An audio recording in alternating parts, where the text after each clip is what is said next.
So now before you enroll in a course, it can be helpful to kind of get a sense of what is actually included in this course. It's kind of like window shopping in a store, but with an online course. So there is quite a lot included. This one even has like another click through, but I'm going to kind of go quickly over some of the content that's in here. So we're going to start by talking about how to find your first clients, just some tips for who to choose, who not to choose, some different niches, like how you could actually get some of those first people, how many you need, and so forth. So if you've never had a design client before, or you never had a Showit template to customize before, that's how you're going to start with those. Then we're going to talk about your website and what should be included on your own personal website in order to increase your booking rate and get clients. We're going to go into what kind of content you should create for your blog to increase your marketing efforts and drive traffic and increase your site for years and years and years, which if I had to choose anything over social media, I would choose mailing lists first, but then I would choose content creation because we still see traffic coming from content that we created like a decade ago. Then we're going to go into how to become a part of the Showit designer community and why you definitely should become a part of the Showit designer community. And then in the next module, we're going to talk all things booking clients. So I give you my exact like emails and collection guide template so that you can load my templates into your email and send those out and hopefully increase your booking rate.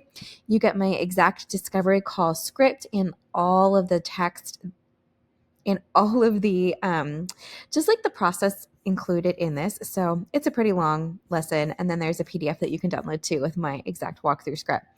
I'm going to teach you about contracts and what needs to be included in your design contracts, just some like designer specific things I've noticed in the website customization world that you should probably include in here to make your life easier. And yeah.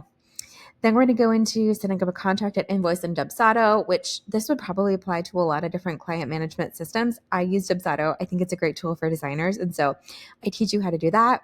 I walk you through the branding questionnaire that we send to our clients with every project when we're getting started, why we ask those questions, and then how we use the answers to those questions to come up with an initial design, like mood board and concept. So I love teaching that lesson.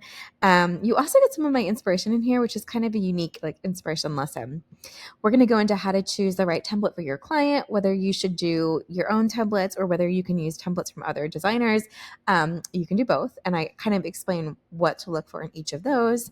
And then we have this template survey that we send to our clients to ask them why they choose a template, if there are certain sections of the template that they like or don't like. So you get that template questionnaire to use for your own clients. And then I walk you through why we ask those questions and what you should do with the answers.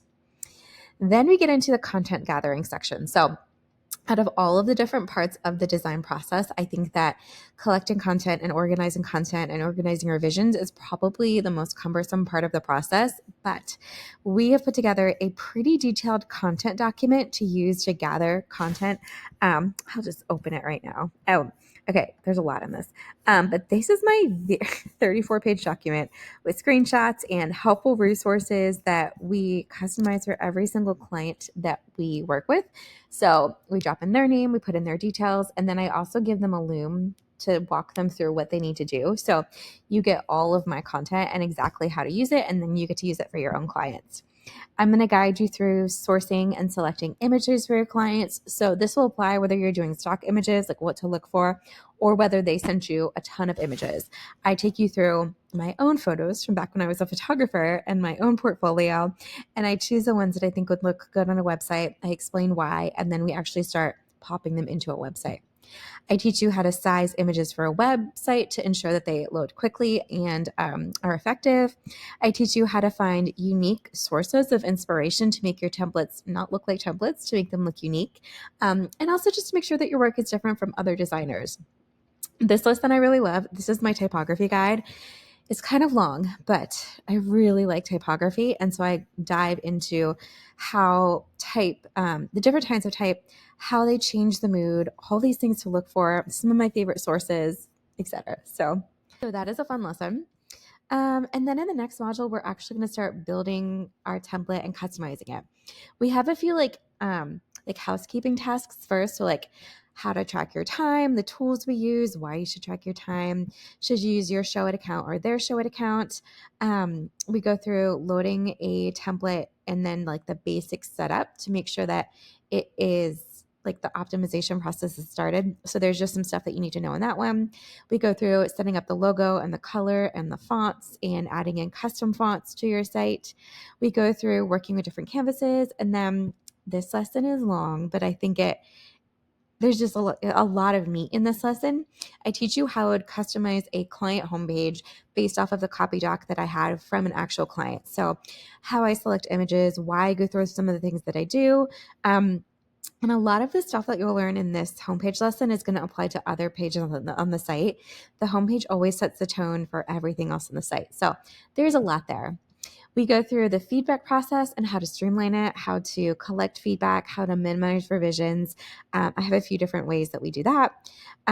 We go through building the service page and the blog page and the contact pages, which are probably the other biggest pages on a website.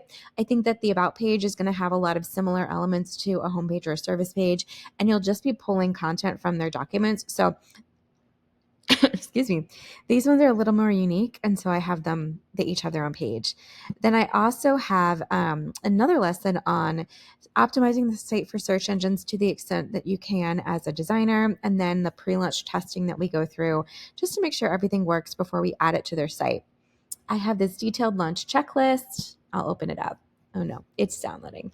You can't see it. Maybe you can. I have a very detailed launch checklist. It's 11 pages long. And there's text that explains all the different steps that we do in the launch process to make sure that all the I's are dotted and the T's are crossed and that there are no issues with the site.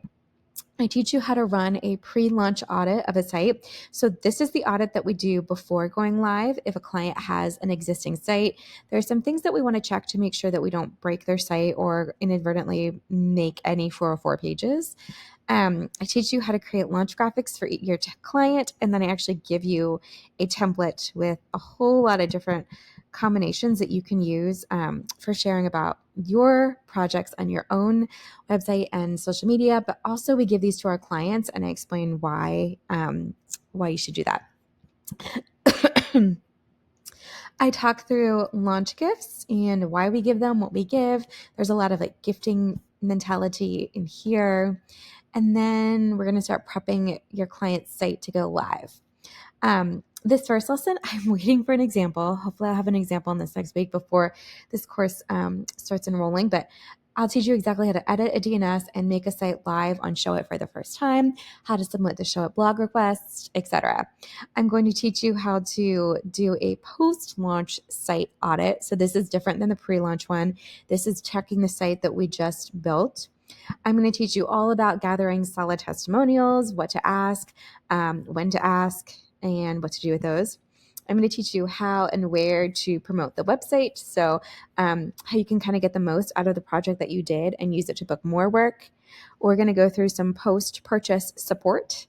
So what that looks like, what you need to do to kind of minimize how many questions you're asked later, and how to have your clients have a really great experience. And then as I see common issues come up, I'm going to be adding to this module, which is like common troubleshooting issues. So there's one on what to do when a client isn't getting you content, and I have some resources in here to help you, and I'll keep adding to that one. I also have, I'm going to move this to a different module, but this really great template, which is all of my text for sticky situations. So what to do when somebody wants you to copy another designer's work, what to do when they're struggling with coming up with content, what to do when they send over poor quality images, if they send content that is not so great, what to do if they don't know what they want. There's a lot in here. So it is currently at 7 pages, but that's another document that I'm going to keep adding as we come up with situations, or as our designers in the community have sticky situations. And then I'm going to have to take you a different section, but all the other course bonuses, I forgot to hit publish on them, but they'll be in here too. So our designer collection guide, all of the Canva templates, etc., they'll all be in here in a different spot so that you can access them easily here. So let me know if you guys have questions. I would love to see you in the course.